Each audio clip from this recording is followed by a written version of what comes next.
Okay, so with the permission of the principal, I think we can start this webinar Okay, now. okay. Okay, you can start. Amrita.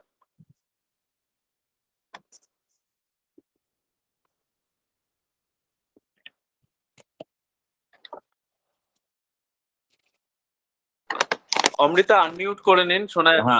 Ha, Sorry, sir. Good morning to everyone and a warm welcome to all the teachers and the students who participated in today's webinar. So, the main task before India is to consolidate herself into a well-knit and united power. It is such a beautiful words and it can only be thought by none other than the great Indian freedom fighter and one of the most remembered and widely remembered figure of India, Sardar Vallabhbhai Patel. So today, in the birth anniversary, we are celebrating the birth anniversary of Sardar Vallabhbhai Patel, and this day is also celebrated as the National Unity Day, which is actually held every year from the year 2014 on the same date, that is 31st October. Sardar Vallabhbhai Patel, he is the first Deputy Prime Minister of India and the first Home Minister of India, and he was one of the most prominent figure of Indian National Congress, and he was also called the unifier of nation and also the Iron Man of India because he had emphasized and enhanced the political unification, and he has peacefully integrated all the princely states of our country. So this day is dedicated to this prominent figure and as well as the most leading role, the most leading leader of Indian freedom movement. And today, in this webinar that that is organized by our college, that is Balagar Vijay Krishna Mahavidyalaya. Now, in order to make a successful presentation, I would like to request our principal sir, Dr. Pradap Banerjee sir of Balakar Vijay Krishna Mahavidyalaya to deliver his welcome address. Sir. thank you, Amrita. A warm and pleasant good morning to everybody. My colleagues, to my students, and to my Sikhakarmi and others.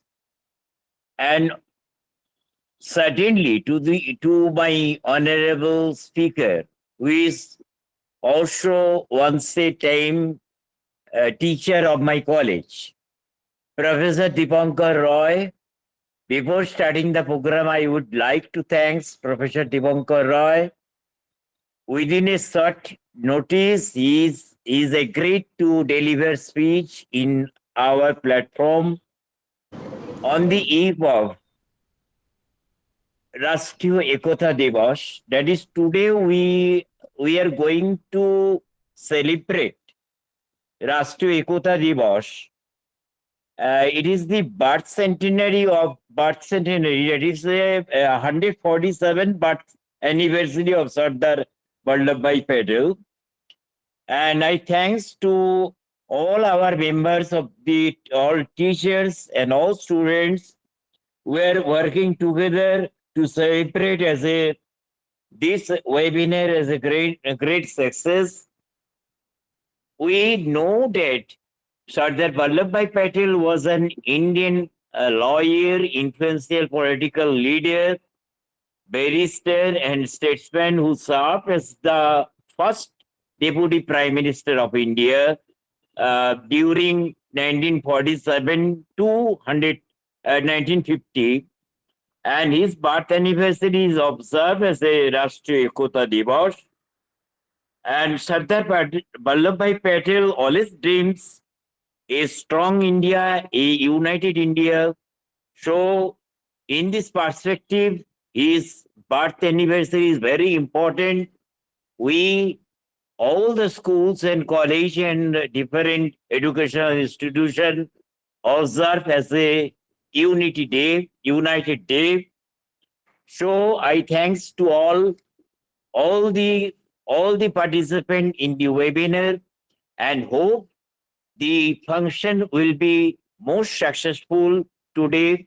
And Professor Dipankar Roy will deliver a nice speech to you about Vallabhbhai Patel. So I wish success, and certainly it is a very good morning that we can enjoy the total webinar, whole webinar in that time. Okay. Thanks to I am returned to Amrita for proceed again. Thank you very much, sir, for your wonderful speech. Now I would like to request Dr. Obhijit Ghosh, sir, the departmental head and the IQAC coordinator, the departmental head of English and the IQAC coordinator of this college, to deliver his welcome address. Sir. Yes. Thank you, Amrita. I hope I'm audible. Yes, sir. Yes. Am I audible? Okay. Thank you. So we have assembled here today to celebrate the National Unity Day, as pointed out by our principal, the Rastriya Ekta Diwas. And we must understand as to why this day, Sardar Vallabhbhai Patel Jayanti, why is it celebrated as National Unity Day? So I would like to point out, I would like to begin by saying that the idea of the nation, or the idea of the nation state, it began in Europe in 18th century, and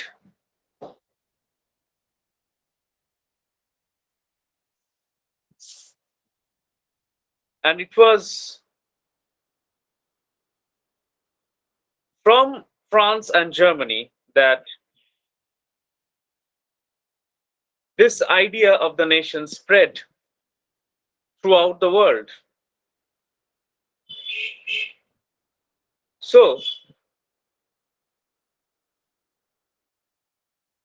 Sardar Patel is the creator of India in the sense that he is the architect of the Indian territory. The idea of the national geographical territory is very important in this idea of the nation. We also know that Sardar Patel is known as the Otto von Bismarck of India. Why is that? It is because Bismarck was responsible for the unification of Germany. It was during the 1870s that Bismarck fought several wars with European nations and unified the southern German states and the northern German states to form a consolidated German nation. And it is this work that was done for India by Sardar Patel. We know that during the independence of India, India had about 565 princely states. And these princely states were given three options.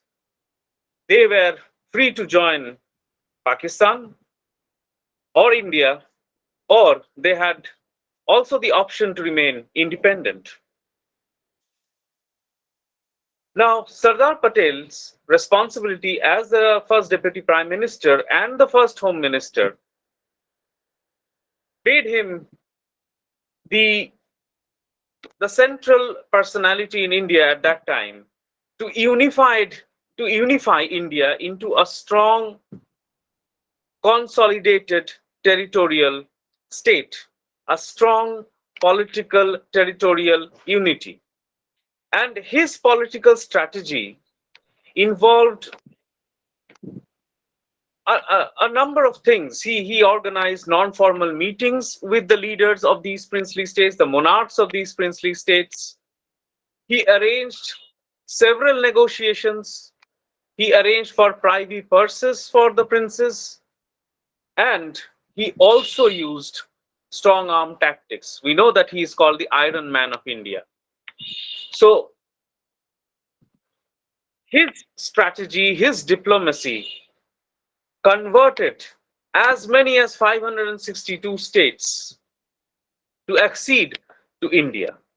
And that is why we have a solid geographical territory of India. The map of India that we see today before us is largely the creation of Sardar Vallabhbhai Patel. And that is why we celebrate this day, the 31st October, as the National Unity Day or Ekta Diwas. Going back to this problem involving the princely states, we must know that three of these princely states and the largest of these princely states, that is Junagadh, Hyderabad, and Jammu and Kashmir, presented the greatest problems before India. And if we look at Sardar Patel's dealings with these states and how he managed to bring these states within the fold of India, it really shows his capability as a leader, as a Sardar, and as the architect of modern India. If we look at Junagadh, we see that the Nawab of Junagadh had acceded to Pakistan. But what Sardar Patel did was that he sent his army to occupy the state of Junagadh. And because of this army occupation, the Nawab had to flee to Karachi. And subsequently, Sardar Patel organized a mass vote, a plebiscite. And in that plebiscite, more than 99% of the people of Junagadh voted in favor of India. So the accession to Pakistan was annulled and Junagadh joined India. When we come to Hyderabad, the case of Hyderabad was more complex than the case of Junagadh. Whereas the monarch of Junagadh wanted to accede to Pakistan, the monarch, the Nizam of Hyderabad, he wanted independence. And he made arrangements to fight a war with India if it led to it. Sardar Patel was afraid of communal violence that could ignite because Hyderabad had a mixed population. But he also made arrangements, and the Indian army invaded Hyderabad. This famous act is called the Operation Polo by the Indian army, and it happened during a time when Sardar Patel was the acting Prime Minister of India. So it was on the basis of his authority as acting Prime Minister that Sardar Patel ordered the invasion of Hyderabad. And the Indian army defeated the Rajakar forces, and Hyderabad was included in India.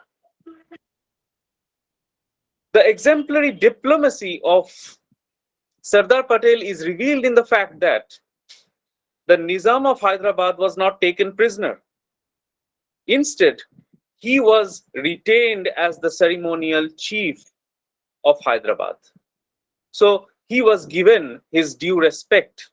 His privileges were preserved, as were the privileges of all the princes of the princely states of India. When we look at Jammu and Kashmir, we find an altogether different problem. In Jammu and Kashmir,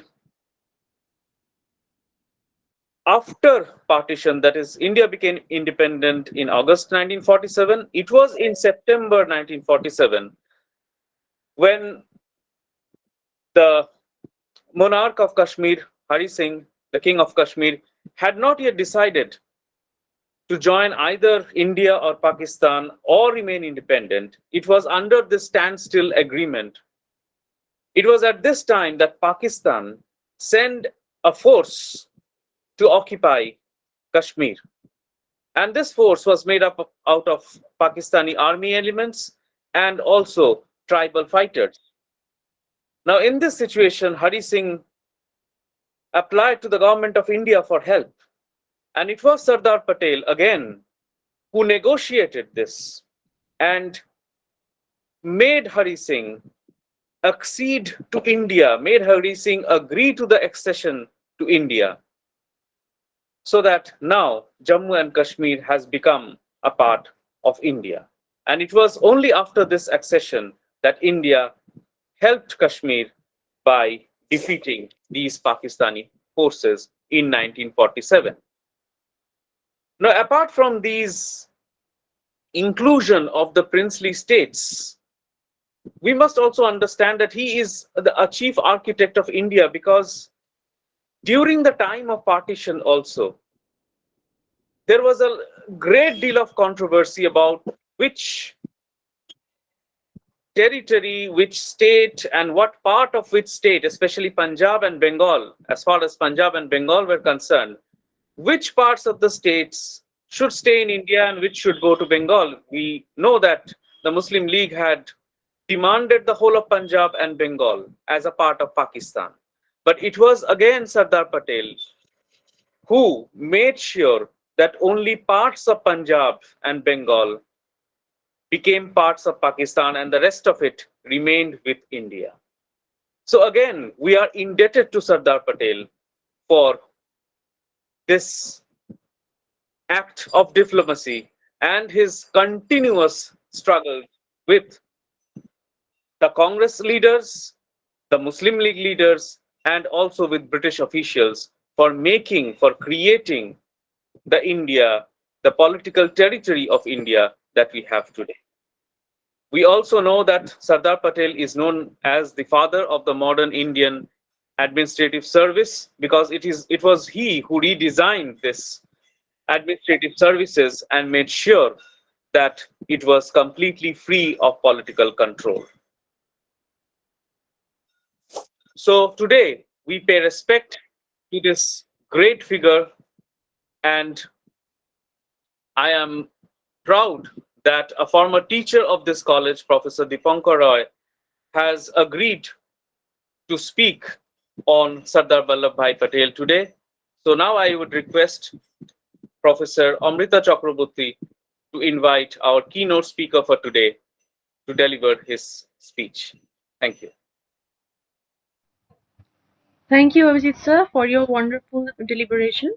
Now I would like to request Professor Dipankar Roy, who is the assistant professor and who is the assistant professor of Kalna College, as well as he had also served here in Balakot Vijayakrishna Mahavidyalaya for several years.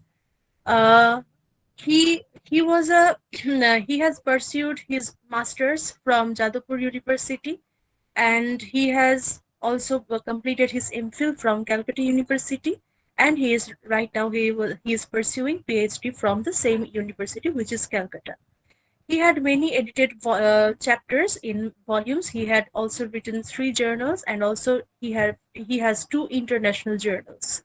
And he was an active member. He had been an active participant in several programs organized during the 75th anniversary of Indian Independence Day, that is Azadi Ka Amrit Mahotsav.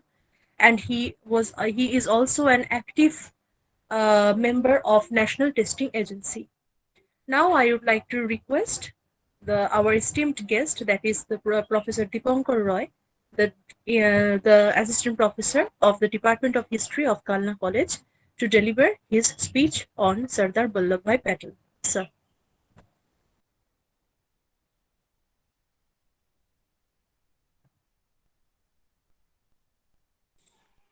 Thank you Dipankar so sir. much. Thank you so much. ভীষণ ভালো লাগছে যে আমি আমার পূর্ব কলেজের এই ওয়েবিনারে বলতে পেরে আমি ভীষণভাবে প্রথমেই ধন্যবাদ জানাই বলাগড় বিজয়কৃষ্ণ মহাবিদ্যালয়ের প্রিন্সিপাল স্যারকে, ধন্যবাদ জানাই কোঅর্ডিনেটর স্যার অভিজিৎ স্যারকে এবং আপনাদের সকলকে, অমৃতা ম্যাডামকে। আমি খুব বেশি সময় নষ্ট করব না, আমি মূল আলোচনার মধ্যে চলে যাই। আমাদের যে আজকের ওয়েবিনারের বিষয় বল্লভভাই প্যাটেলের, তার নেতৃত্ব, তার পদক্ষেপ এবং দেশ গঠনে তার যে বলিষ্ঠ ভাবনা, সেই বিষয়টার উপরে আলোকপাত করতে চাই। খুব সুন্দরভাবে প্রিন্সিপাল স্যার, অমৃতা ম্যাডাম এবং বিশেষত অভিজিৎ স্যার এই যে আজকের ওয়েবিনার বিষয়টাকে একটা সুন্দর বাঁধনে, একটা বন্ধনে কিন্তু আবদ্ধ করে দিয়েছেন অলরেডি। তিনি, অভিজিৎ স্যার বলেই দিয়েছেন যে কিভাবে বল্লভভাই প্যাটেল তার যে প্রচেষ্টায় ভারতবর্ষের স্বাধীনতার পর যে 565টা দেশীয় রাজ্য খণ্ড ছিল, তাদেরকে কিভাবে তিনি একত্রিত করেছিলেন তার অল্প একটা আভাস অভিজিৎ স্যার অলরেডি দিয়ে দিয়েছেন। এবং প্রিন্সিপাল স্যার, অমৃতা ম্যাডামের বক্তৃতায় আমরা এবং অভিজিৎ স্যারের বক্তব্যই আমি বারবার ফিরে এসেছি সেই বক্তব্য যে তিনি আয়রন ম্যান কেন, কেন তিনি বিসমার্ক নামে পরিচিত, ভারতের বিসমার্ক, কেন তাকে একজন বলিষ্ঠ পদক্ষেপকারী, মানে ভীষণ বলিষ্ঠ এক সিদ্ধান্ত গ্রহণকারী, যথোপযুক্ত এবং খুব বলিষ্ঠভাবে খুব দ্রুত যে সিদ্ধান্ত গ্রহণ করার অধিকারী, এই বিভিন্ন বিষয়গুলোকে আমরা আলোকপাত করি অবশ্যই।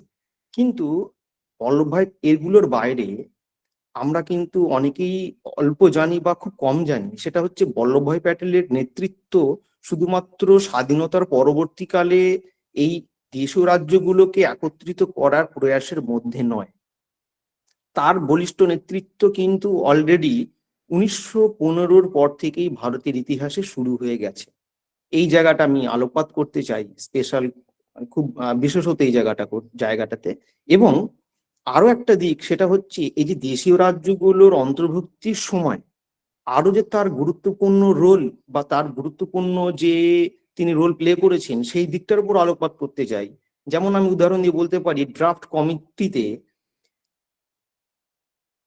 কমিটি যে তৎকালীন সময় হয়েছিল, সেখানে আম্বেদকরকে আনার প্রধান কিন্তু তিনিই ছিলেন।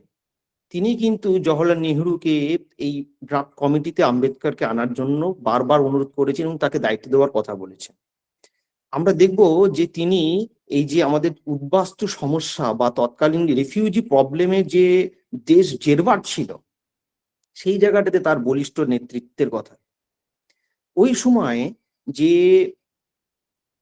ভারতের খাদ্য সমস্যার সমাধানে তিনি যে নীতি নিলেন, আজকে যেটা আমরা আমুল কোম্পানি দেখতে পাই, এই যে আমুল কোম্পানির পূর্ব যে জায়গাটাকে তিনি, আনন্দ বলে একটা জায়গা গুজরাটের, সেখানে তিনি কিভাবে ওই প্রতিষ্ঠানটা তৈরির পেছনে সক্রিয় ভূমিকা পালন করলেন, এই জায়গাগুলো কিন্তু আমাদের ভীষণভাবে আকৃষ্ট করে তার নেতৃত্ব। আমরা ভাবি বল্লভভাই প্যাটেল শুধুমাত্র যে তার একটা নেতৃত্ব বা তার একটা বলিষ্ঠ অবদান ভারতবর্ষের ক্ষেত্রে, ভারতবর্ষের আন্দোলন স্বাধীনতার ক্ষেত্রে বা স্বাধীনতার পরবর্তী ক্ষেত্রে আমরা ওই দেশীয় রাজ্যগুলোকে একত্রিত করার প্রয়াসের মধ্যেই লক্ষ্য করতে পারি। কিন্তু আমরা এবার শুরু করব, আমি এটাকে তিন ভাগে আলোচনা করব, তিনটে ভাগে ভাগ করে, সীমিত সময়ের মধ্যে হলেও আমি খুব ছোট ছোট করে জায়গাগুলো আলোচনা করব। একটা হচ্ছে গান্ধী কারিশমার মধ্যেই তার ছোট ছোট নেতৃত্ব বা তার ছোট ছোট কাজগুলো কিভাবে গান্ধী বা গান্ধীজিকে কিভাবে সহায়তা করেছে দেশের এই আন্দোলনগুলোতে, এটা একটা পার্ট। তারপর ইন্ডিপেন্ডেন্সের স্বাধীনতার পরবর্তীকালীন যে দেশীয় রাজ্যগুলোকে তিনি অন্তর্ভুক্ত করলেন সেই স্ট্র্যাটেজিটা নিয়ে আলোচনা করব, যেটা অভিজিৎ বাবু খুব শর্টে বলে দিয়েছেন সুন্দরভাবে। এবং তার পরবর্তীকালে এই যে আমি বললাম যে তার অন্যান্য কীর্তিগুলো বা তার অন্যান্য যে কার্যাবলীগুলো, বিশেষত আমরা দেখতে পাবো যে ড্রাফট কমিটি আনা, তারপর ওই সময় যে মাইনরিটিসদের প্রতি তার যে চিন্তা ভাবনা, না ভারতবর্ষে মাইনরিটিটা এইভাবেই থাকবে যেরকম অন্যান্য মানে অন্যান্য জাতিরা রয়েছেন, এই যে চিন্তা ভাবনাগুলো নেহরুকে বারবার প্রভাবিত করছেন। এবং এই প্রসঙ্গে একটা বিষয় বলে রাখা ভালো, সেটা হচ্ছে আমরা অনেক সময় একটা কন্ট্রোভার্সির মধ্যে চলে যাই। যেমন আমরা সুভাষচন্দ্র বসু গান্ধীজির একটা টানাপোড়েন বা তাদের মধ্যে একটা দ্বৈরিতের মনোভাবের মধ্যে, ঠিক সেরকম ভাবেই জওহরলাল নেহেরু এবং বল্লভভাই প্যাটেলের অনেকেই ভাবেন একটা দ্বৈরথ, তাদের মধ্যে একটা সম্পর্কের ফাটলের জায়গা, তাদের মধ্যে একটা বন্ধুত্বের জায়গা, এই নিয়ে বিভিন্ন দ্বন্দ্ব কিন্তু রয়েছে।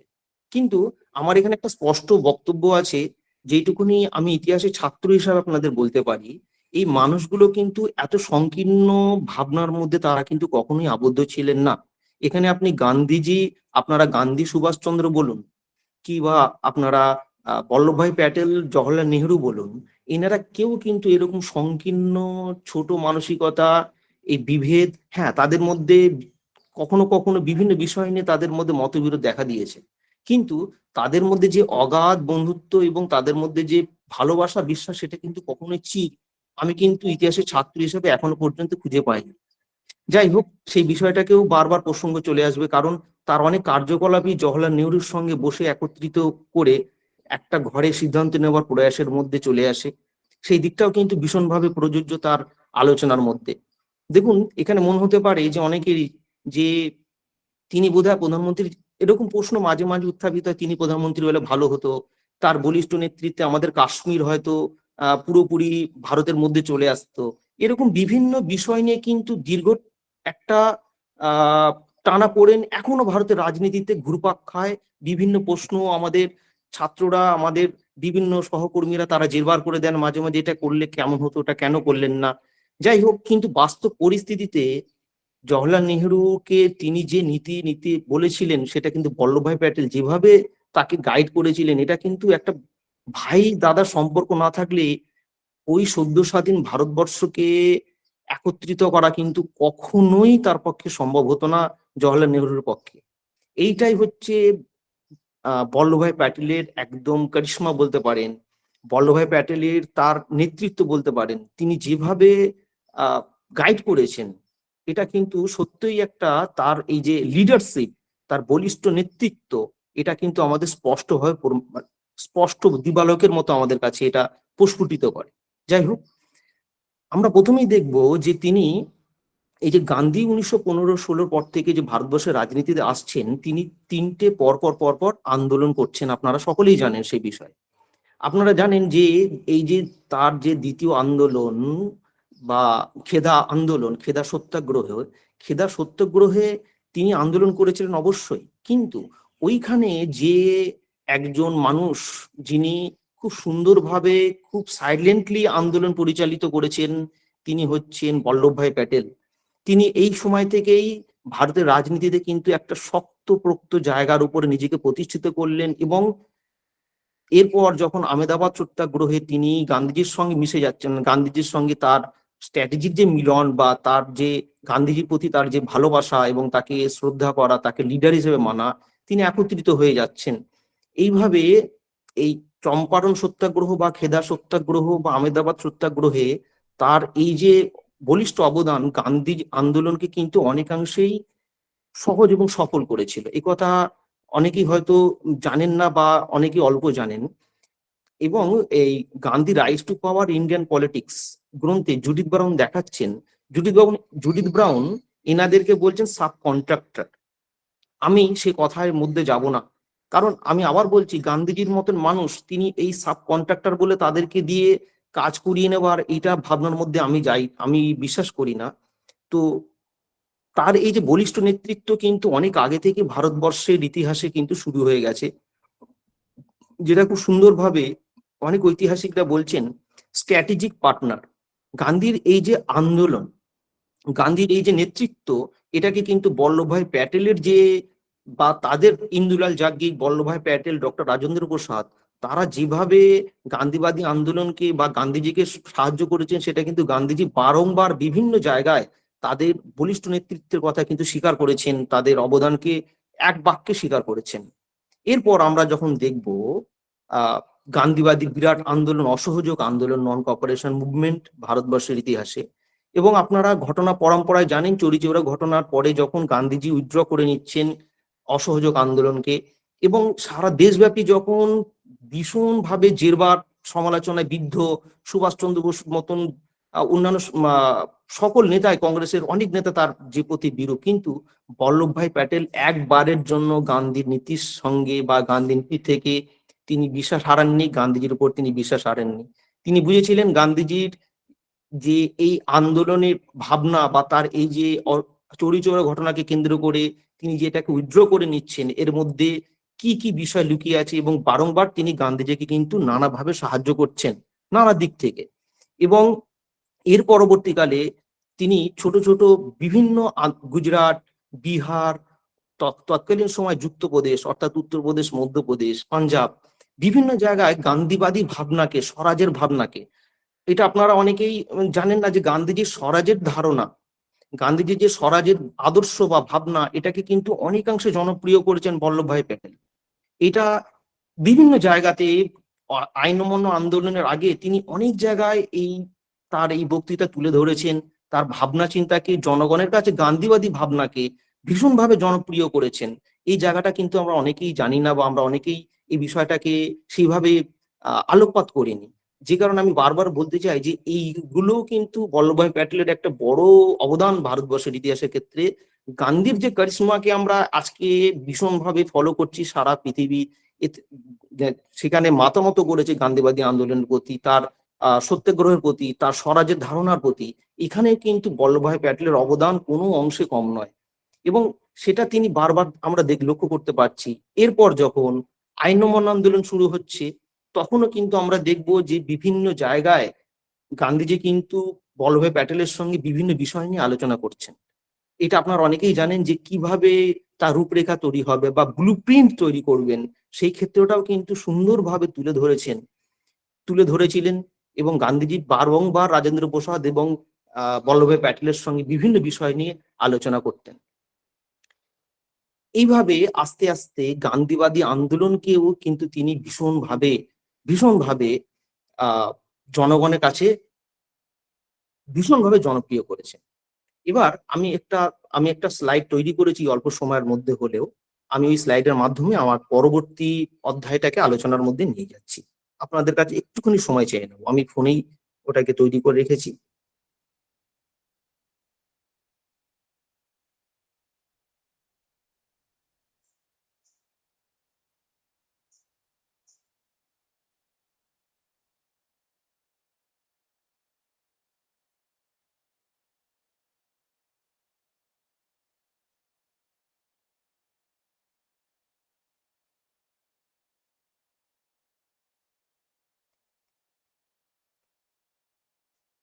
আপনারা দেখতে পাচ্ছেন, সকলে শুনতে পাচ্ছেন? হ্যাঁ হ্যাঁ, স্যার। শোনা যাচ্ছে। ঠিক আছে। হ্যাঁ, আমরা যে বিষয়টা আলোচনা করছিলাম সেই বিষয়ের মধ্যে আমরা ফিরে যাই আলোচনায়। দেখুন, তাহলে আমরা এই যে বিষয়টা আলোচনা করছিলাম, যে গান্ধীবাদী যে আন্দোলনের বিভিন্ন বিষয়টা, বিভিন্ন ক্ষেত্রে তিনি কিন্তু খুব বলিষ্ঠ পদক্ষেপ গ্রহণ করেছিলেন বলেই গান্ধীজি তার এই যে ভাবনা চিন্তাগুলোকে আলোচনার প্রসঙ্গে এই পরবর্তীকালে ভারত ছাড়ো আন্দোলনে ব্লুপ্রিন্ট তৈরি করার ক্ষেত্রে, যে আমাদেরকে, উনি জানতেন যে আমাদেরকে মানে খুব তাড়াতাড়ি ব্রিটিশ সরকার জেলবন্দি করবে, তারপর কি হবে, কিভাবে আন্দোলন চলবে। যদিও বল্লভভাই প্যাটেলকেও দীর্ঘদিন জেলে, প্রায় 3 বছর তাকে জেলে থাকতে হয়েছিল, তা সত্ত্বেও তিনি কিন্তু তার যে বেশ কিছু সহযোগী মানুষ ছিলেন, ইন্দুলান জাগির সহ, এবং বেশ কিছু তার গান্ধীজির সঙ্গে যে নারীরা মানে অংশগ্রহণ করেছিলেন, তাদেরকেও তিনি কিন্তু সেইভাবে একটা বলতে পারেন ট্রেনিং, যে কিভাবে কি করলে কি হবে, এটা করা উচিত, কোন সময় তোমরা এটাকে আন্দোলন করবে, কোন সময় আন্দোলন পরিহার করবে, সেই বিষয়টাও কিন্তু তুলে ধরেছেন। এবার আমি আমার আলোচনার দ্বিতীয় পার্টের মধ্যে ঢুকি। সেটা হচ্ছে এই যে আপনারা দেখতে পাচ্ছেন ম্যাপটা, একটু লক্ষ্য করবেন, ছোট ম্যাপটা হয়ে গেছে, একটু লক্ষ্য করবেন আপনারা, যে দেখুন ওখানে 565 লেখা আছে, যে ছোট ছোট জায়গাগুলো ছিল সেখানে দেখুন 3 ভাগে ভাগ করা হয়েছে। একটা হচ্ছে পাকিস্তানের অংশ রয়েছে, একটা হচ্ছে দেশীয় রাজ্য রয়েছে, আর একটা ব্রিটিশ ইন্ডিয়া রয়েছে। এই 3 ভাগে ভাগ রয়েছে, আপনারা একটু ভালো করে লক্ষ্য করলে দেখতে পাবেন। এইবার সমস্যাটা তৈরি হলো, যেটা ভারতবর্ষ স্বাধীনতা তো পেল, এবার এই স্বাধীনতাকে কিভাবে এই দেশীয় রাজ্যগুলোকে একত্রিত করা যায়, সেটা কিন্তু একটা বিরাট চ্যালেঞ্জ আমাদের ভারতবর্ষের সামনে উপস্থিত হলো। একদিকে ভারতবর্ষ মানে আমরা বিভিন্ন সমস্যায় জেরবার, একদিকে উদ্বাস্তু সমস্যা, একদিকে দেশীয় রাজ্যগুলোর সমস্যা, খাবারের সমস্যা, মানে জেরবার করে তুলেছে ভারতবর্ষকে নানা প্রবলেম। তখন তিনি বুঝতে পেরেছিলেন, বল্লভভাই প্যাটেল, এবং আপনারা এটা সকলেই এক বাক্য স্বীকার করেন, যে তার এই বলিষ্ঠ নেতৃত্ব বা পদক্ষেপ যদি না থাকতো, তাহলে হয়তো আমরা আজকে ভারতবর্ষের এই অখণ্ড রূপ কখনোই দেখতে পারতাম না। এটা আপনারা সকলেই স্বীকার করবেন এক বাক্যে। তাই যাই হোক, এইভাবে তিনি আস্তে আস্তে দেশীয় রাজ্যগুলোকে কিন্তু অন্তর্ভুক্তির বিভিন্ন প্রচেষ্টা গ্রহণ করছেন।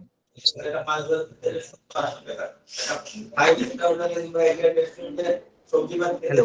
সায়ন, সায়ন তোমাকে রিকোয়েস্ট করছি তুমি একটু মিউট করো তোমার মাইক।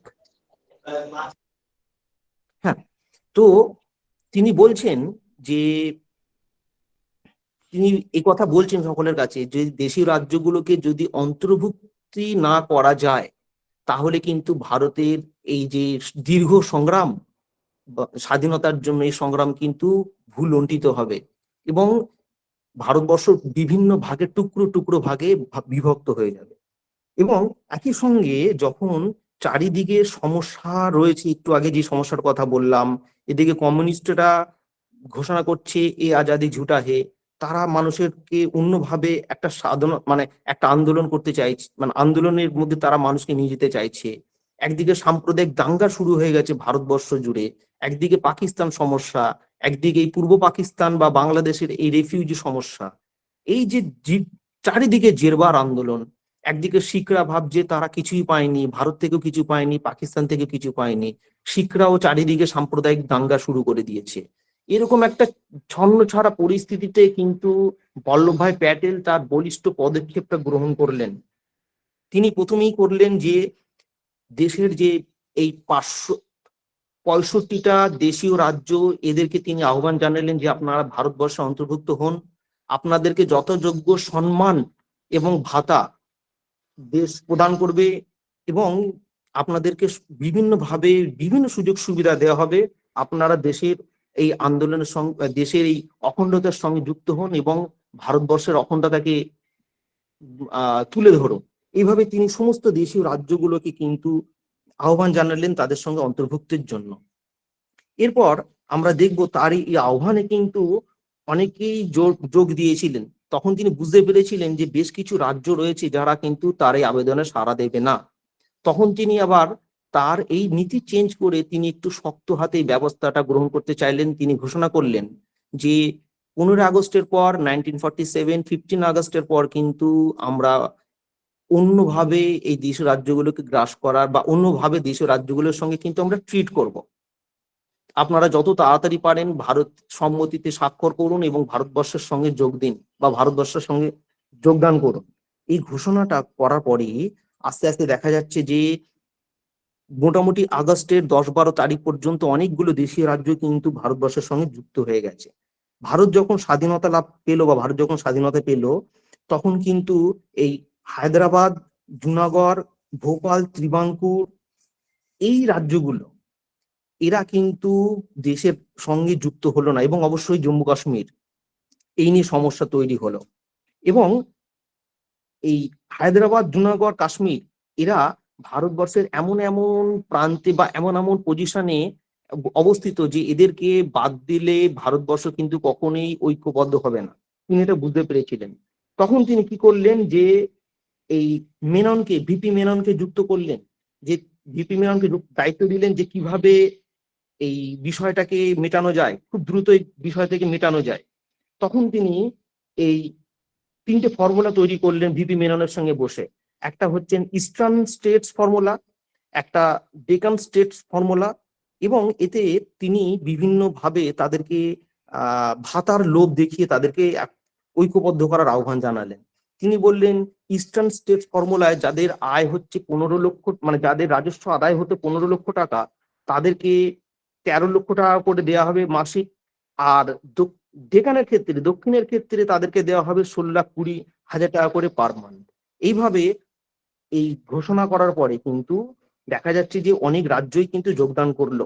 এরপর যখন জুনাগড় যোগ দিল না, তখন তিনি জুনাগড়ের সঙ্গে কিন্তু আন্দোলনের মধ্যে চলে গেলেন বা তিনি বুঝতে পেরেছিলেন, কারণ এর আগেই জুনাগড়ের নবাব সে কিন্তু পাকিস্তানের সঙ্গে হাত মিলিয়েছিল এবং এই জুনাগড়ের যে ভৌগোলিক পরিস্থিতি তাতে কিন্তু কখনোই পাকিস্তানের সঙ্গে হাত মেলানো যায় না।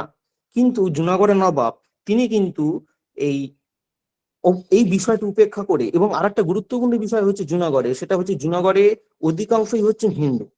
এই অধিকাংশ হিন্দুদের বিষয়টাকে উপেক্ষা করে তিনি পাকিস্তানের সঙ্গে হাত মেলালেন। এটা কিন্তু প্যাটেল কখনোই মেনে নিলেন না। প্যাটেল বারবার বললেন যে নবাবকে আপনি যোগ দিন, কিন্তু জুনাগড়ের নবাব এতে কর্ণপাত করলেন না। তখন ওই সেই বিষয়টাতে মানে প্যাটেলের এই আবেদনে সাড়া না দেওয়া প্যাটেল কিন্তু সেখানে সৈন্য নামিয়ে দিলেন, এবং তারপরে কিছুদিন মধ্যেই সেখানে এক গণভোট অনুষ্ঠিত হলো 1948 সালে। এই গণভোটে দেখা গেল জুনাগড়ের ব্যাপক সংখ্যাগরিষ্ঠতায় ভারতভক্তির পক্ষে কিন্তু জুনাগড় সায় দিল এবং ভারতবর্ষ যুক্ত হলো। এরপর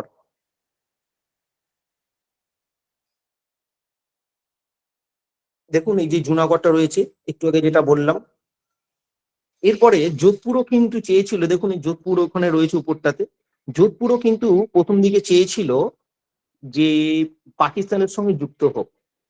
এই সুযোগে যোধপুরের যোধপুরের রাজার এই সুযোগ, এই ভাবনাতে মোহাম্মদ আলী জিন্না তার সঙ্গে সাক্ষাৎ করে বলেছিল যে আমি আপনাকে সাদা কাগজ দিয়ে দিচ্ছি। এই যোধপুরের নবাবকে বলেছিলেন যে আপনার যা লেখার, আপনার যা যা সুযোগ সুবিধা নেবার সব নিয়ে নিন, আমি সাদা কাগজে সই করে দিচ্ছি। মোহাম্মদ আলী জিন্না বলছেন আমি সাদা কাগজে সই করে দিচ্ছি, আপনার যা যা প্রয়োজন আপনি নিন, আমার কোনো সমস্যা নেই। এই বলে এই জিন্না কিন্তু যোধপুরের সমস্যাটাকে জিয়ে রাখতে চেয়েছিলেন। কিন্তু যোধপুরের এই বিষয়টাতে বল্লভভাই প্যাটেল তিনি যোধপুরের রাজার সঙ্গে দেখা করলেন, দেখা করে বললেন যে তোমার বাবা কিন্তু আমার বন্ধু, তুমি এমন কোনো কাজ করো না যাতে আমার আমার কিন্তু তোমার রাজ্যকে আক্রমণ করতে হয় বা অন্য কোনো পদক্ষেপ গ্রহণ করতে হয়। তার ঘাড়ে হাত দিয়ে খুব সুন্দরভাবে বুঝিয়েছিলেন। তারপর মানে এই কথাবার্তার পরে যোধপুর কিন্তু তার রাজ্যের সঙ্গে মানে ভারতের সঙ্গে সংযুক্ত হয় বা ভারতের পক্ষে যোগ দেয়। এরপর এরপর ভারতবর্ষের দেখুন সব থেকে বড় রাজ্য তৎকালীন সময়, দেশীয় রাজ্য সব থেকে বড়, সেটা হচ্ছে হায়দ্রাবাদ। হায়দ্রাবাদের ছবিটা আমি একটু দিচ্ছি, দেখুন এই অংশটা। এবং হায়দ্রাবাদে তখন নিজাম ছিলেন, তিনি কিন্তু পুরোপুরি ভাবে প্রথম দিকে বলছেন আমি স্বাধীন থাকবো, তারপর পাকিস্তানের সঙ্গে তার সখ্যতা শুরু হয় মোহাম্মদ আলী জিন্নার সঙ্গে। তখন এই হায়দ্রাবাদ বিষয়টা তৎকালীন সময় ভীষণ বড় গুরুত্বপূর্ণ ইস্যু ছিল এবং এটা একটা চ্যালেঞ্জ ছিল তার কাছে। কি হচ্ছে, যখনই হায়দ্রাবাদের মধ্যে কেউ ভারত ভক্তির জন্য কেউ যদি কোনো কথা বলছেন বা পরিকল্পনা গ্রহণের কথা বলছেন, তাকেই হত্যা করা হচ্ছিল। এবং ওই যে গুপ্ত সংগঠন ছিল তাদেরকে বলা হতো রাজাকার। এরা ছিল একটা মৌলবাদী মুসলিম সংগঠন। এই রাজাকাররা এরা গোপনে এই ভারতবর্ষের যারা সমর্থনের জন্য কথা বলতেন তাদেরকে হত্যা করতো গোপনে, রাতের অন্ধকারে তাদেরকে হত্যা করে তাদের দেহ লোপাট করে দিত। এইভাবে ব্যাপক সন্ত্রাস শুরু হলো সারা, এবং প্রচুর হিন্দু এবং যারা ভারতবর্ষের পক্ষে যোগদানের জন্য ইচ্ছুক হায়দ্রাবাদে অসংখ্য মানুষকে কিন্তু এই রাজাকাররা দারুণভাবে হত্যা করেছিলেন।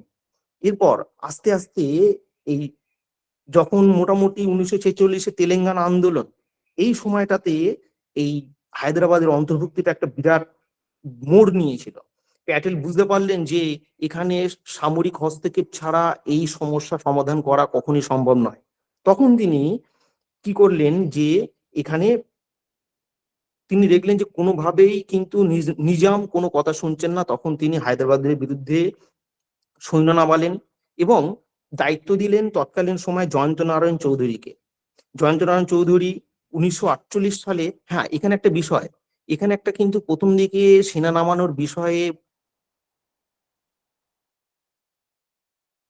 তৎকালীন প্রধানমন্ত্রী অর্থাৎ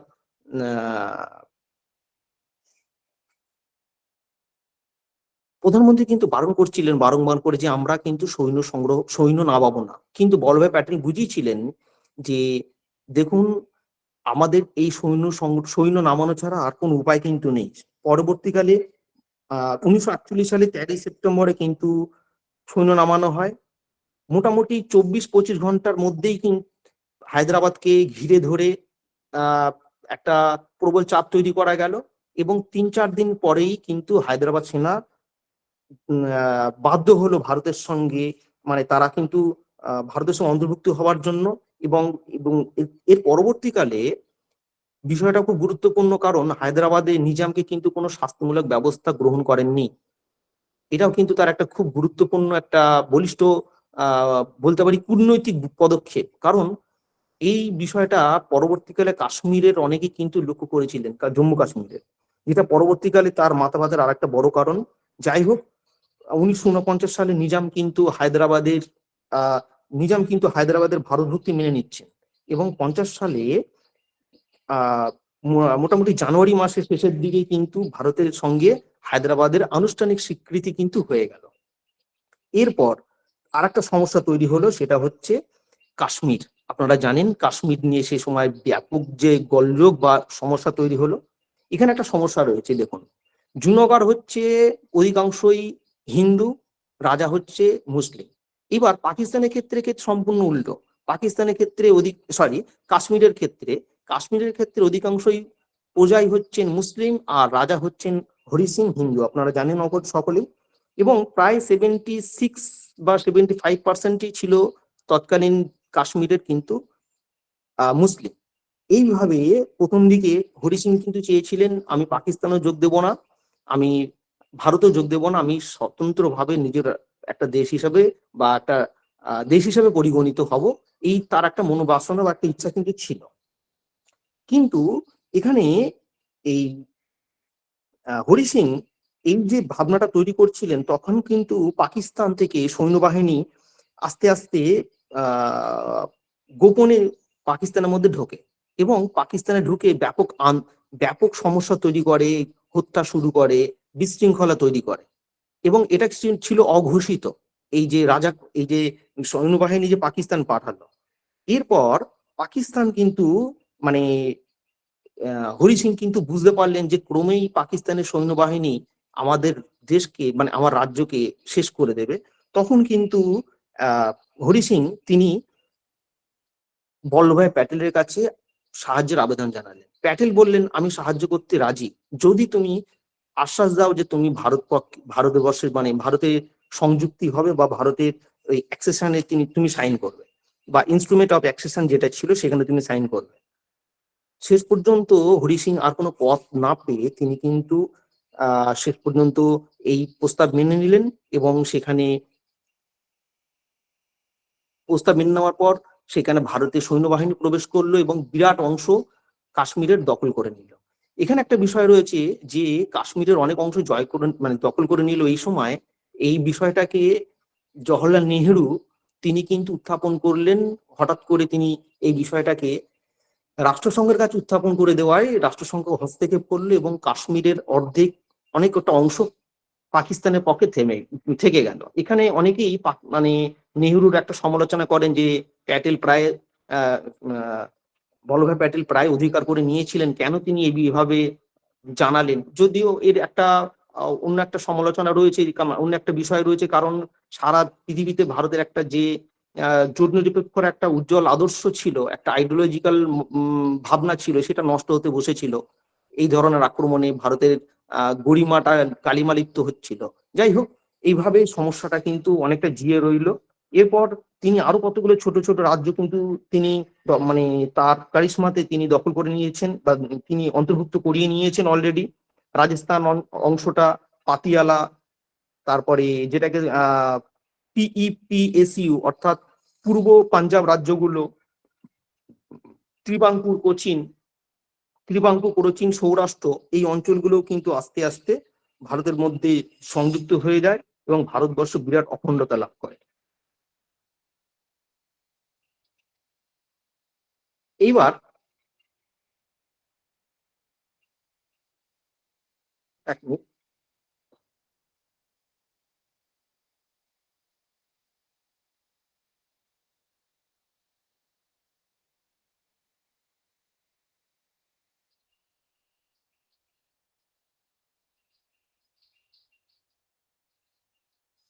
হ্যাঁ, আমি এবার আলোচনার তৃতীয় পার্টে চলে আসবো, যদি আমার সময় প্রায় সমাপ্তির পথে। যাই হোক, আমি মোটামুটি টাইমের মধ্যে শেষ করতে পারবো বলে আশা করছি।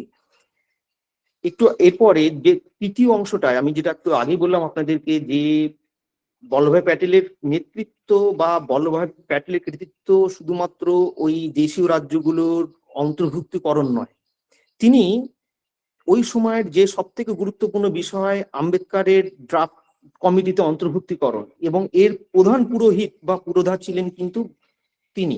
আমি এটা আগেই বলেছি আপনাদের। এবং নেহরুকে বিভিন্ন বৈদেশিক নীতি গ্রহণে যে সুপরামর্শ সেটাও কিন্তু তিনি দিয়েছেন। এবং একটু আগে যেটা খুব ছোট করে বলছিলাম যে ওই সময়তে একটা কোম্পানি ছিল ডিলসন, সেই কোম্পানির একটা আধিপত্য ছিল ওইখানে দুধ যে গুজরাট ওই অঞ্চলে দুধের তাদেরকে বিক্রি করতে হতো, তাদের একটা মনোপলি বিজনেস ছিল। আপনারা জানেন যে মনোপলি বিজনেস হলে যে কোনো একটা কোম্পানি একক কর্তৃত্ব থাকলে সেখানে কিন্তু কোনোভাবেই কেউ সুরাহা হয় না, বা কোনো কোনো পণ্যের দামের কিন্তু সুষ্ঠু বিষয়টা সম্পন্ন হয় না। এটা বল্লভভাই প্যাটেল বুঝেছিলেন, এবং বল্লভভাই প্যাটেল বুঝেছিলেন বলেই তিনি কিন্তু ওইখানে ওই অঞ্চলে যেটা বলা হচ্ছে যে Kiara district cooperative milk produce union limited, এই কায়রার যে অঞ্চলটাতে যে তিনি নির্মাণ করলেন, এটাই পরবর্তীকালে আমুল কোম্পানি হিসাবে পরিগণিত হচ্ছে, আজকে বিখ্যাত কোম্পানি। এবং ভারতবর্ষ দুধ এবং দুগ্ধজাত দ্রব্য উৎপাদনে যে বিশ্বে প্রথম স্থান অধিকার করেছে, এর অনেকটা কৃতিত্ব কিন্তু বল্লভভাই প্যাটেলের প্রাপ্য। এরপর তিনি আর একটা গুরুত্বপূর্ণ বিষয় তিনি স্থির করেছিলেন, সেটা হচ্ছে তিনি, আপনারা জানেন যে তিনি মাইনরিটিস বা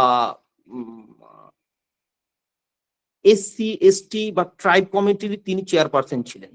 তাদের উন্নয়নও কিন্তু একাধিক প্রকল্প বল্লভভাই প্যাটেল গ্রহণ করেছেন। এই বিষয়টাও কিন্তু আমাদের কাছে অনেকটাই অজানা, যে তিনি এই যে মাইনরিটিসদের উন্নতির জন্য, শিডিউল ট্রাইব, শিডিউল কাস্ট, তাদের উন্নতির জন্য যে বিভিন্ন পদক্ষেপ, যেটাকে পরবর্তীকালে জনকল্যাণমূলক কার্য বলে নেহরুর যে বিভিন্ন দিকগুলোকে আমরা লক্ষ্য করি, বা নেহরুর উপরে আমরা বলি যে তিনি এই কাজগুলো করেছেন, এইগুলো কিন্তু আদতে পুরো প্ল্যানিং গুলোই কিন্তু বল্লভভাই প্যাটেলের, যেটা অনেকটাই আমাদের কাছে আজকে সেইভাবে ধরা দেয় না, বা আমাদের কাছে আমরা সেটা জানতে পারি না। এটাও কিন্তু বল্লভভাই প্যাটেলের একটা মানে অত্যন্ত গুরুত্বপূর্ণ কৃতিত্ব ভারতবর্ষের ইতিহাসের ক্ষেত্রে। এইভাবে তিনি ভারতবর্ষের শুধুমাত্র ওই দেশীয় রাজ্যগুলোকে গ্রাস নয়, ভারতবর্ষের ইতিহাসের এই বিভিন্ন ক্ষেত্রগুলোকে, খণ্ড খণ্ড জায়গাগুলোকে একত্রিত করার থেকে, গান্ধীবাদে তার ভূমিকা থেকে শুরু করে পরবর্তীকালে গান্ধীজির মৃত্যুর পরেও জওহরলাল নেহরুর নেতৃত্বে ভারতবর্ষের যে অখণ্ডতা, তাতেও তার বিরাট অবদান রয়েছে।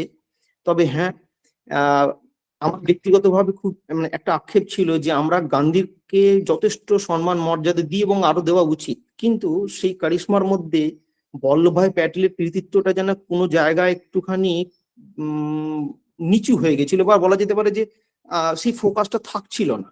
কিন্তু আজকের এই দিনগুলোর উদযাপনের মাধ্যমে আমরা কিন্তু সেই আক্ষেপটা অনেকটাই পূরণ করতে পারি। আমার ছোটবেলা থেকে ইতিহাস পড়ে মনে হতো যে সুভাষচন্দ্র বসু, বল্লভভাই প্যাটেল, এনারা যেন সেই সম্মান বা সেই রাজনীতির পাদ প্রদীপে যেন আসেননি, বা এখনো তাদেরকে আমরা নিতে পারিনি। কিন্তু এই দিনগুলোকে উদযাপন করার মাধ্যমে সত্যি আমাদের একটা মনে হয় যে তাদের প্রতি শ্রদ্ধাঞ্জলি আমরা দিতে পারি, এতে ভীষণভাবে আনন্দিত। আমি আবার মানে ভীষণভাবে ধন্যবাদ জানাবো বলাগড় বিজয়কৃষ্ণ মহাবিদ্যালয়কে, যে তারা এরকম একটা সুন্দর ওয়েবিনার আয়োজন করেছেন, এবং আমার মতন ইতিহাসের একজন সাধারণ ছাত্রকে তারা এরকম একটা বড় প্ল্যাটফর্ম দিয়েছেন, এতে আমি নিজেকে কৃতজ্ঞ মনে করছি। অসংখ্য ধন্যবাদ।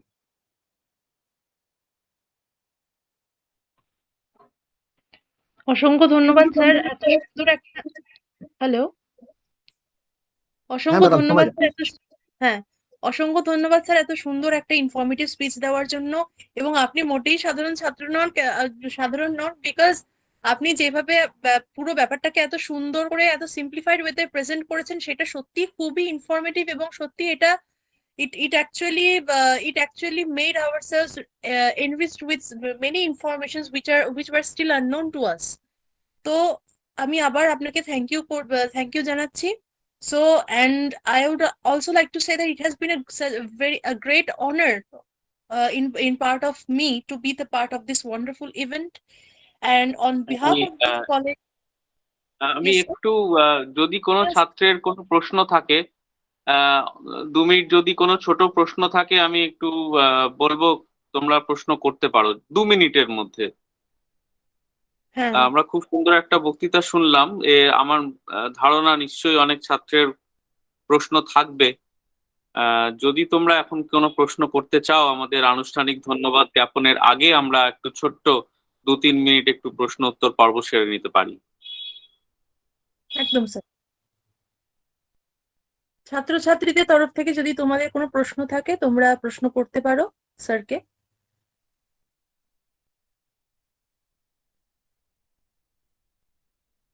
অনেকেই তোমরা হাত তুলেছো দেখছি, তো তোমাদের যদি কোনো প্রশ্ন থাকে সেটা হয়তো তোমরা মুখে বলতে পারো আনমিউট করে। আমার ব্যক্তিগতভাবে একটা ছোট্ট প্রশ্ন ছিল, মানে একটা ছোট্ট কৌতূহল ছিল বলা যায়। কারণ দীপঙ্কর স্যার একটা ছোট্ট কথা বলে অন্য ব্যাপারে চলে গেলেন। সেটা হচ্ছে জুডিথ ব্রাউনের একটা আহ, উল্লেখ করলেন উনি, যেখানে উনি সাব কন্ট্রাক্টর বলছেন। তো এই ব্যাপারটা যদি একটু বলেন, মানে কাদেরকে বলছেন এবং কি উনার কি মনোভাব ব্যক্ত হচ্ছে এই কথাটার মধ্যে দিয়ে। আহ, স্যার এই জায়গাটা, হ্যাঁ আপনি খুব ভালো ধরেছেন। আমিও মনে করি এটার সঙ্গে আমি একমত নই জুডিথ ব্রাউনের সঙ্গে।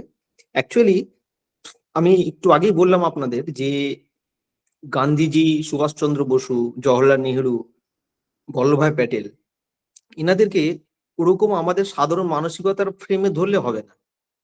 কিন্তু জুডিথ ব্রাউন তার Gandhi rise to power Indian politics 1915 to 1922 এই গ্রন্থটাতে তিনি এই ইন্দুলাল যাজ্ঞিক, রাজেন্দ্র প্রসাদ, বল্লভভাই প্যাটেল, এরা যে গান্ধীজিকে, গান্ধীজি তো একটা পুরোপুরি আননোন পার্সন, ভারতবর্ষে এসছেন হঠাৎ করে। তিনি তিনি ভারতের পরিস্থিতির সঙ্গে অতটা খাপ খাওয়ানো পরিবেশ সম্পর্কে জানেন না। যদিও তিনি প্রায় 2 বছর 15 থেকে 17, আপনারা দেখবেন গান্ধীজি কিন্তু হঠাৎ করে আন্দোলনটা শুরু করেননি।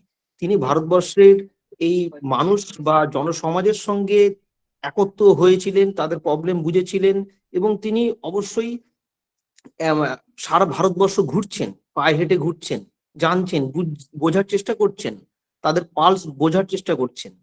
এইটা করার জন্য এই যে আন্দোলন, তিনটে যে একক আন্দোলন হলো, আপনারা জানেন যে চম্পারণ, খেদা এবং আহমেদাবাদ সত্যাগ্রহ, এই তিনটে সত্যাগ্রহ আন্দোলনে এটা তো গান্ধীজির একক নেতৃত্বের সুফল, যেটা রমেশচন্দ্র মজুমদার তার ইন্ডিয়ান ফ্রিডম মুভমেন্ট গ্রন্থে বলছেন।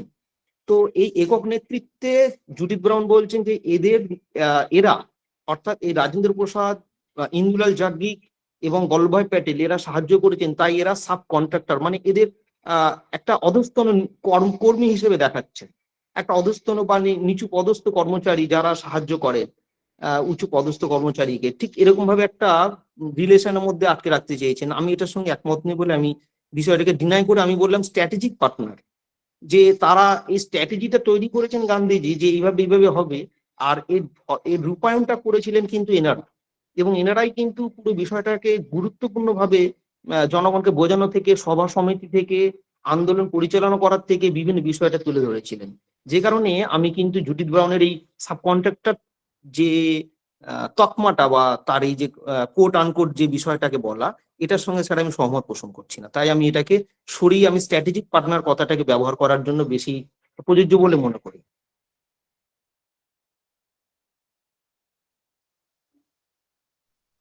অসংখ্য ধন্যবাদ sir.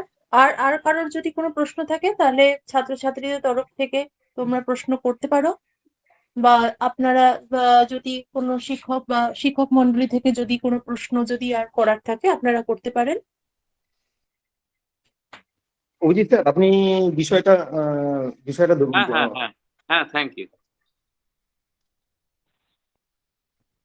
Sir, I asked a question. The princely states had a three different options. Options one, associations of India, associations of POK, and claim independence. তো স্যার এই অপশন গুলো নিয়ে স্যার একটু মানে ক্লিয়ারলি বলবেন? হ্যাঁ, ওই যে আমি যে ছবিটা দেখাতে চেষ্টা করেছিলাম, যদিও খুব শর্ট টাইমের মধ্যে তৈরি করেছিলাম, সেটা হচ্ছে তিনটে পরিস্থিতি, মানে তিনটে জায়গা তৈরি হলো। একটা হচ্ছে যারা মুসলিম লীগের আওতায় নিয়ে, যারা ধরুন যারা পাকিস্তানে চলে, মানে পাকিস্তান একটা অংশ হয়ে গেল। এবার এই দেশের মধ্যে দুটো অংশ হলো, একটা ব্রিটিশ ইন্ডিয়া বলছে, যেটা যেটা অলরেডি ব্রিটিশদের দখলে ছিল, সেটা ব্রিটিশ ইন্ডিয়া। আর যেটা ওই যে অংশগুলো দেখিয়েছিলাম, যেখানে ওই সাদা সাদা অংশগুলো ছিল, সেটা হচ্ছে পুরোটাই দেশীয় রাজ্য।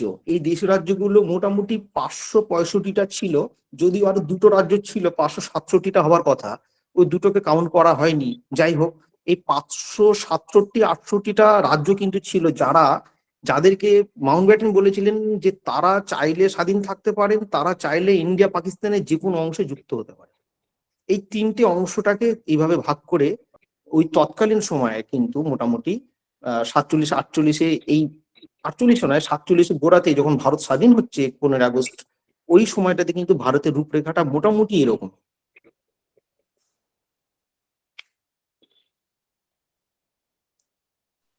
হ্যাঁ স্যার, কারণ the British were leaving India. We had a nation of 562 friendly states. I am sure they were having a large thinking of how India will split again in a few years.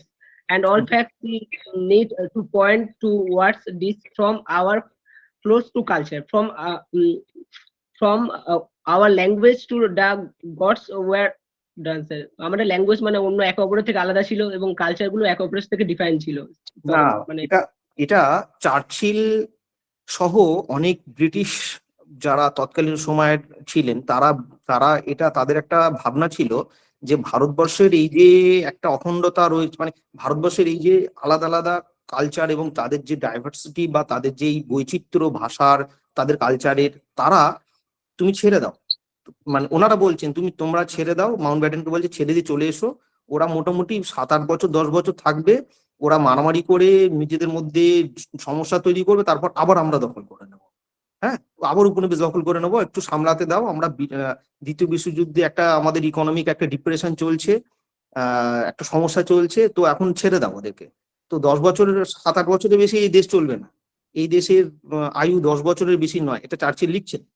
তো তোমরা ছেড়ে দাও, তারপর আমরা দেখে নেব। এই যে বিষয়টা, এটার মাধ্যমে কিন্তু তারা বুঝতে পারেননি যে ভারতবর্ষ এরকম একটা অখণ্ড অবস্থায় এই বলিষ্ঠ নেতৃত্বে বল্লভভাই প্যাটেল, জওহরলাল নেহেরু, তাদের যে একটা বলিষ্ঠ পদক্ষেপ এবং নেতৃত্ব, এটাতে তারা একত্রিত থাকতে পারবে এটা তারা ভাবতে পারেনি, বা এটা কেউই বিশ্বাস করতে পারেনি যে ভারতের মতন এত বৈচিত্র্য দেশে এরকম অখণ্ডতা নিয়ে ভারতবর্ষ এগিয়ে যাবে এবং পৃথিবীর শ্রেষ্ঠ একটা গণতান্ত্রিক দেশে আজকে দাঁড়িয়ে থাকবে। এটা কিন্তু ভারতবর্ষ স্বাধীন হবার 20 বছর 25 বছরের মধ্যে কেউ ভাবতে পারেনি।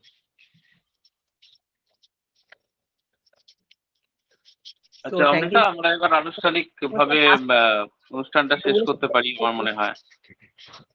তো স্যার ন্যাশনাল ইউনিটি ডে আপনি এটা কেন বললেন sir? National unity day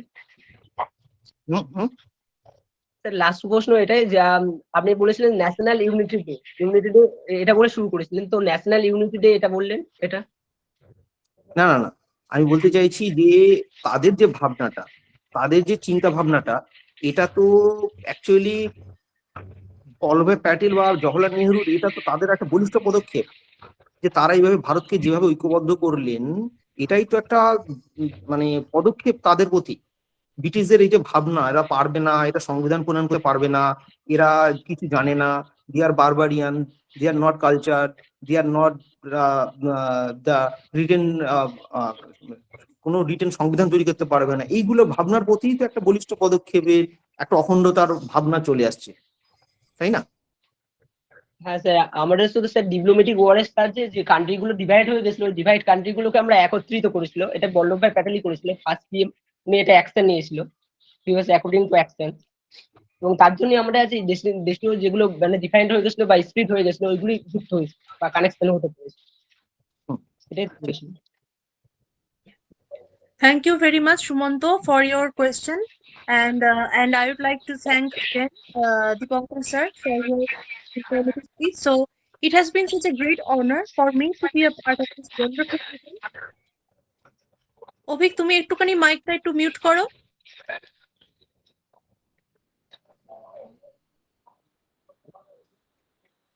It has been such a very great honor for me to be a part of this wonderful event.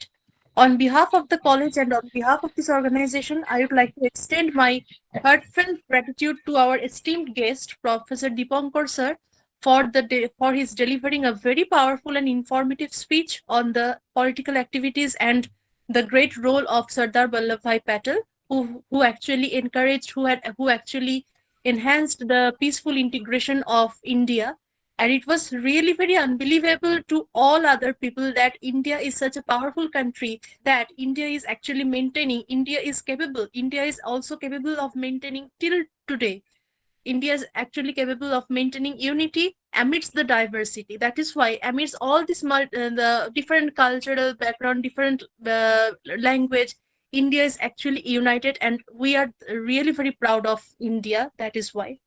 And secondly, I would like to thank Principal Sir, our Honorable Principal Sir, Dr. Pratap Banerjee Sir, for his wonderful introduction speech and welcome speech, and as well as providing necessary informations about the Iron Man of India. I would like to also extend a heartfelt gratitude to Dr. Abhijit Ghosh sir for his for the kind cooperation and also for his deliberation of certain informations regarding this political leader. And also I would like to thank and a wide applause and thank to all the participants, including all our respected teachers and most loved students who made this webinar a very memorable one and made it a very grand success. And also, I would like to thank Shumanto for for questioning and for asking questions regarding this topic in this webinar. And it had been a very powerful introduction session. And the last but not the least, I would like to extend a heartfelt gratitude to our technician Prashanto Mondol, without whose technical assistant today's webinar would not be completed. So once again, a very thank you and good afternoon to all.